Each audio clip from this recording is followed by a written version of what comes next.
Halo, Assalamualaikum warahmatullahi wabarakatuh. Kali ini kita akan sharing-sharing tentang sepatu wanita. Sepatu wanita model apa yang akan kita bahas kali ini, yaitu sepatu wanita model pump. Bagaimana sih sepatu model pump itu? Nah, seperti yang sudah kita lihat di depan kita ini. Ini adalah sepatu yang paling basic ya, sepatu wanita yang paling sering kita lihat, yaitu sepatu pump. Sepatu pump ini juga sering dikenal juga dengan istilah court shoes atau juga disebut dengan ladies court. Itu adalah istilah bahasa Inggris. Kalau orang Inggris itu menyebutnya adalah court shoe. Nah, kenapa disebut pump ini? Ini karena saat sudah di Amerika, ya masih orang Inggris juga waktu itu menyebutnya dengan istilah sepatu pump. Nah, sepatu ini tuh sudah muncul pada abad ke-17. Pada abad 17 itu sepatu ini digunakan dengan model-model dengan adanya gesper kotak besar seperti itu atau buckle. Biasanya dikenakan oleh kaum-kaum bangsawan untuk pelengkap busana.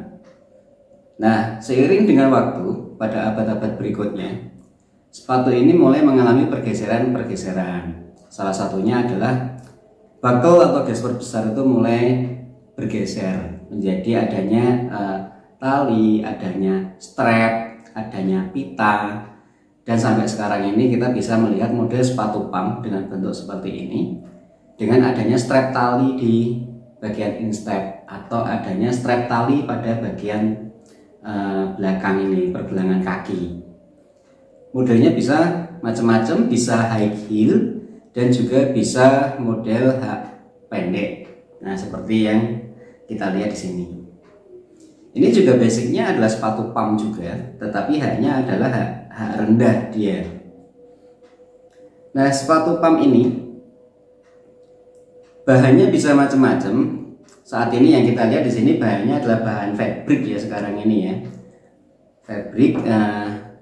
Kalau sepatu pump yang paling mahal itu biasanya menggunakan bahan original leather atau kulit yang berkualitas baik. Zaman dulu juga ini bahannya kulit semua, tidak hanya pada bagian upper, tetapi juga pada bagian lining, lapis di dalamnya ini juga bahannya kulit. Terus pada bagian ini tataan di sini atau shock liningnya di sini ini juga kulit. Terus pada bagian outsole-nya pun juga bahannya kulit. Nah, kalau sekarang kan bahannya sudah mulai macam-macam. Bahannya ini rata-rata vinil, bahannya di sini bisa pakai PVC dan lain sebagainya. Sistem konstruksinya pun juga sistem konstruksi yang kalau dulu konstruksinya itu bisa dijahit. Nah, kalau saat ini itu konstruksinya adalah dengan cara dilem karena sudah cukup kuat. Oke, untuk saat ini kita akan membuat sepatu ini dengan modifikasi yang haknya pendek. Haknya pendek itu bagaimana? Karena kita sekarang sudah memiliki ini. Seperti untuk membuat sepatu kita harus memiliki cetakan atau acuannya atau lasnya. Nah, kita sudah memiliki las seperti ini. Ini akan kita gunakan untuk membuat model sepatu pump ini. Kita akan membuat dahulu min formnya pada cetakan ini. Nah, kemarin kita sudah membuat min form, kita temukan bentuknya adalah seperti ini. Inilah modal dasar kita untuk membuat pola sepatu pump. Bagaimana cara pembuatannya? Marilah kita simak video berikut ini.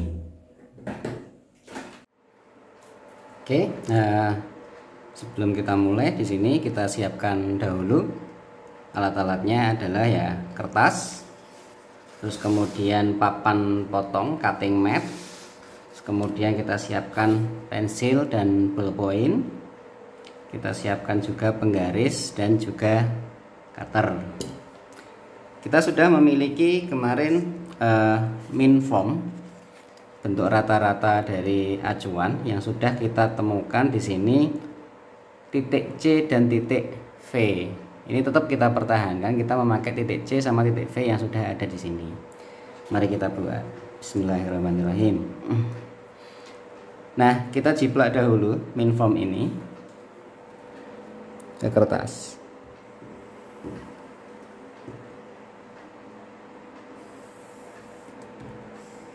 Kita tetap pertahankan titik C sama V-nya ada di situ.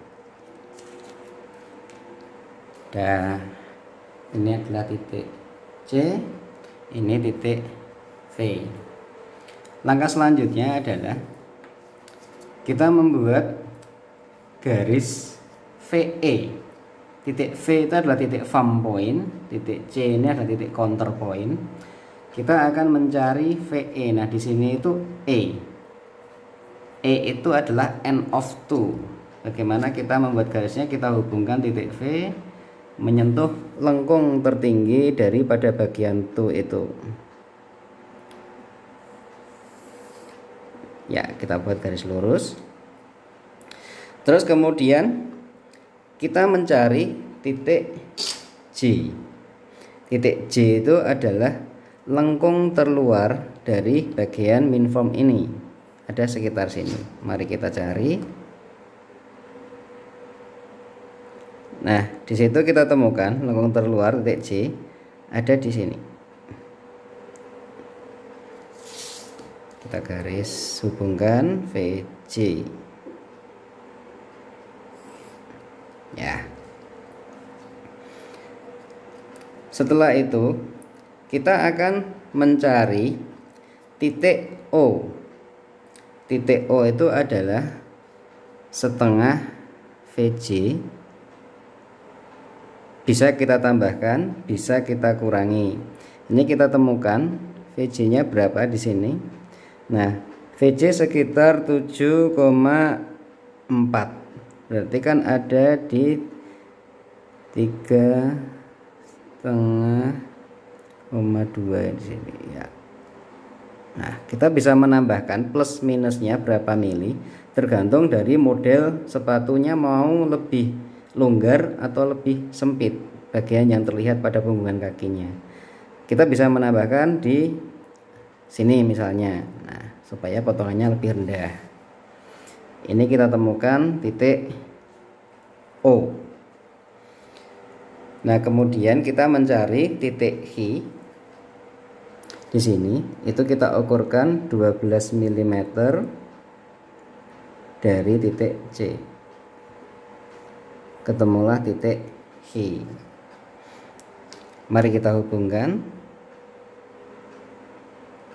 titik H dan titik O. Nah, lengkungan ini baru akan kita buat mengikuti modelnya tadi. Dia modelnya sedikit ke bawah sini. Kita mencari titik V aksen. Titik V aksen kita ukurkan sekitar 15 sampai 20. Kita ambil rata-rata misalnya di angka 17. Ketemulah titik V aksen. Kita buat dia tegak lurus.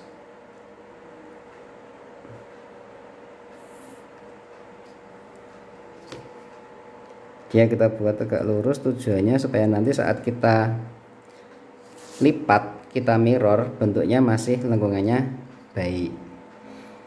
Nah, itu sudah kita dapatkan. Terus pada bagian belakang sini kita majukan H aksen, kita ukurkan 3. C di sini kita majukan sekitar 2. Tujuannya apa? Nanti supaya bagian belakangnya itu lebih mengikat pada bagian tumit.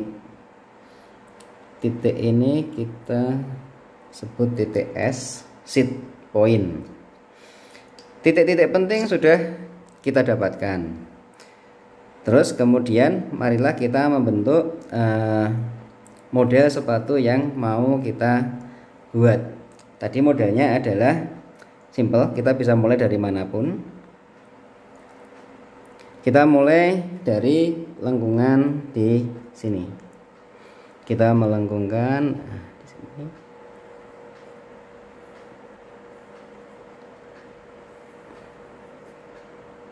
Oke, kita temukan lengkungannya. Set.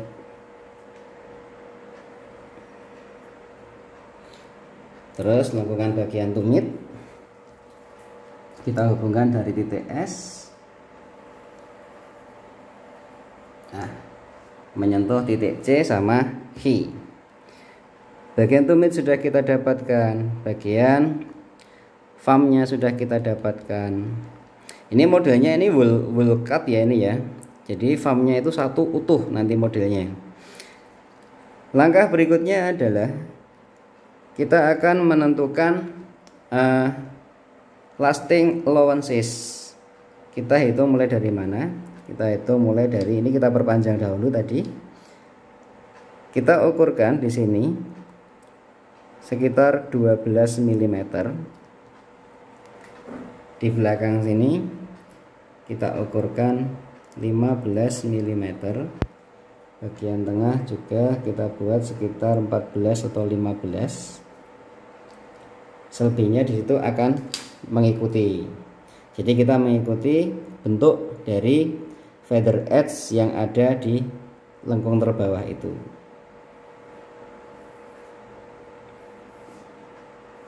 Di sini kita sudah dapatkan lasting allowances-nya. Jadi lasting allowances ini adalah batas nanti untuk proses lasting di mana dia akan terikat di bawah insole.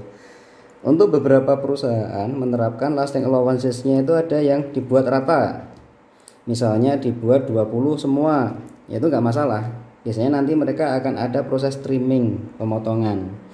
Ada juga yang dibuat ukuran yang berbeda.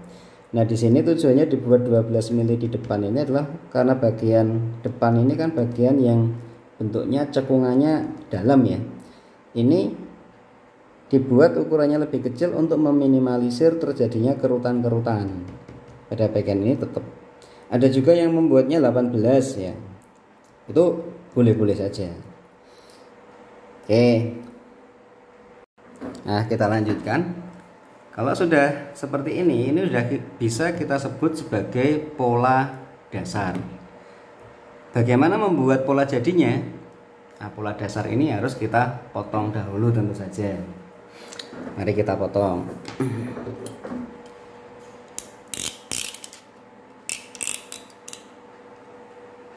Motongnya pada bagian mana? Pada bagian garis-garis yang sudah kita buat tadi.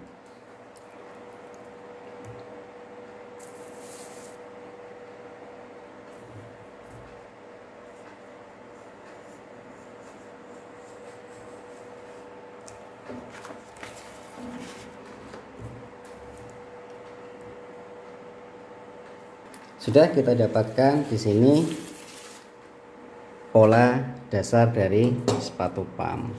Langkah selanjutnya kita akan membuat menjadi pola jadi. Kita siapkan dahulu kertasnya. Di sini kita harus melipat dahulu kertasnya.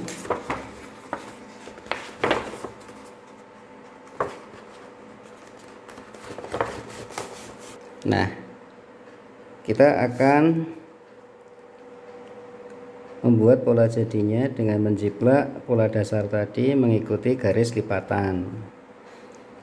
Disinilah untuk sepatu pump ini nanti kita akan memutar untuk spring sepatu tersebut supaya lebih ketat saat jadi sepatu. Sehingga di sini kita menjiplaknya pada bagian garis ini. Oke, pada bagian ini juga.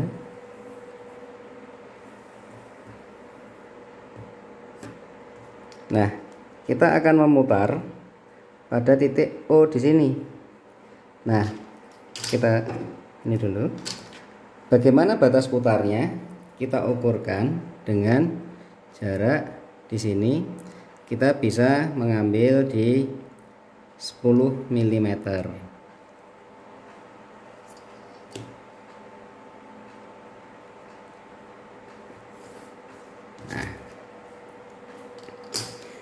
Mari kita putar dia pada sumbu O. baru kita putar naik pada bagian titik H tadi itu sampai dia nempel ke 10 mm. Begitu sudah, nah ini namanya kita proses spring. Kita ciplak lagi pada bagian belakang sampai dia bersentuhan dengan di bagian J sama O tadi. Nah ini sudah kita dapatkan. Nah pada bagian pertemuan ini kita rapikan.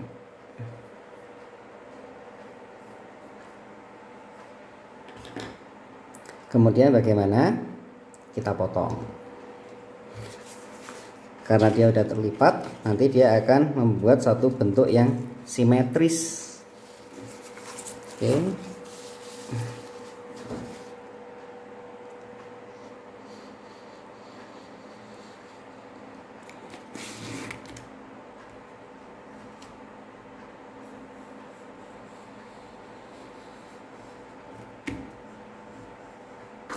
Nah, sekarang kita sudah memiliki pola dasar dan pola jadinya.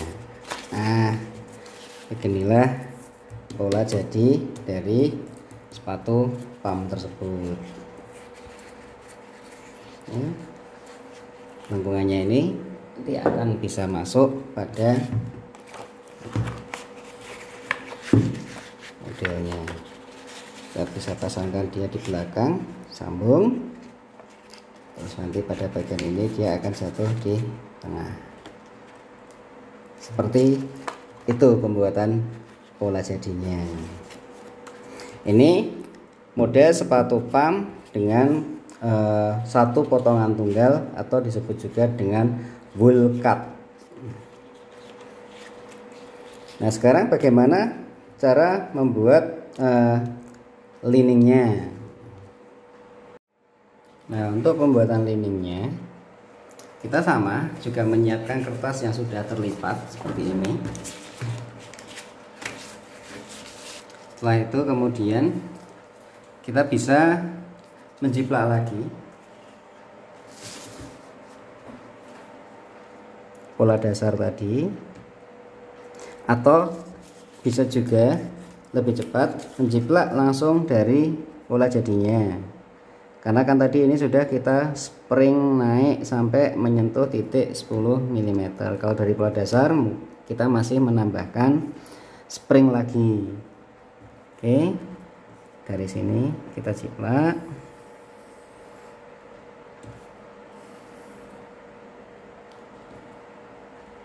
Prinsip lining itu adalah lapis pada bagian dalam sepatu. Kalau ini kan nanti kan akan jadi bagian luarnya, bagian dalam atau interiornya kan juga perlu kita buat di sini. Nah untuk latihan kali ini kita buat liningnya adalah lining utuh saja dulu, belum yang model potongan-potongan. Kalau potongan itu belakangnya, ini kita buat potongan-potongan, atau pada bagian depan sini juga ada potongan. Belum, kita buat utuh dulu. Prinsipnya adalah dengan adanya pengurangan pada bagian lasting allowances dan penambahan pada bagian atas. Kita menambahkan pada bagian atas di sini sebesar 5 mm. Semua sekalinya kita tambahkan 5 mm, atau kalau Anda mempunyai jangka bisa memakai jangka, ukurkan 5 mm, langsung kemudian kita jiplakkan atau kita ikuti garisnya mengikuti kurva ini. Terus pada bagian bawah, bagian lasting allowances ini kita kurangi 8 mili.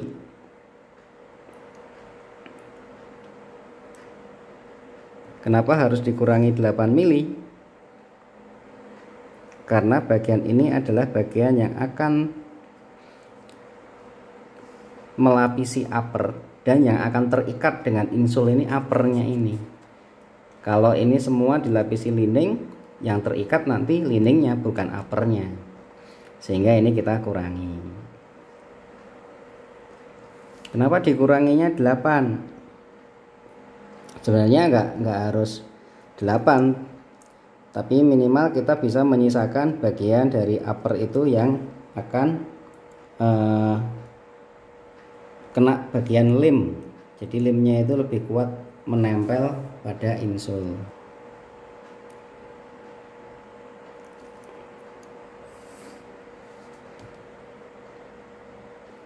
Bagian itulah nanti yang akan dipotong. Bagian ini juga kita ikuti.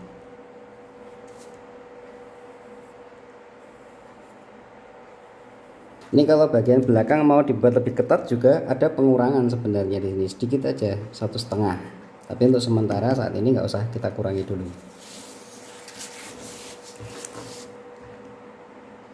Kita motongnya bagian untuk lining ya, jadi bagian garis dalamnya.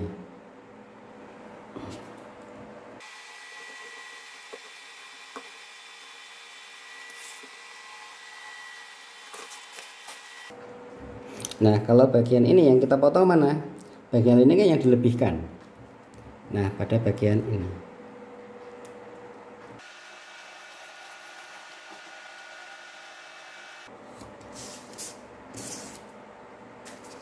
Nah, jadilah pola liningnya. Ini pola uppernya. Nanti begini. Nah, lining ini nanti akan dijahit, terus kemudian kita trim, kita potong. Beda lagi kalau modelnya nanti adalah yang ini jahit stick balik, ini dijahit dengan lining dalam. Nah, itu akan beda lagi. Yang perlu kita perhatikan di sini adalah, nah, pada bagian di sini saat nanti ke lasting yang kena lem adalah bagian ini.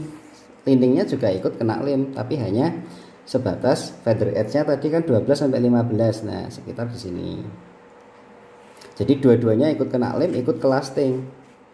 Tapi konstruksinya jadi lebih kuat dengan adanya bagian ini yang banyak kena lem. Kalau liningnya dibuat potong pas pada feather edge di sini, yang terjadi adalah liningnya nanti mudah lepas saat Anda pakai sepatu, liningnya itu lepas gitu kan. Kalau mudah lepas akan terjadi kerutan-kerutan, dan kalau ada kerutan-kerutan atau lipatan-lipatan lining di dalam sepatu, di kaki akan nggak ergonomis, nggak nyaman. Lama-lama akan terjadi di situ penekanan pada peredaran darah, adanya gerenjelan-gerenjelan gitu kan, membuat nggak nyaman itu. Oke, kita sudah dapetin ini pola dasar.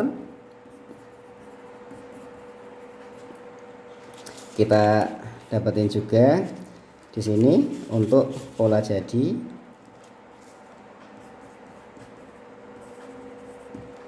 dan pola lining. Oke, demikian untuk pembuatan pola. Semoga bisa bermanfaat. Sekian dari saya. Terima kasih. Wassalamualaikum warahmatullahi wabarakatuh.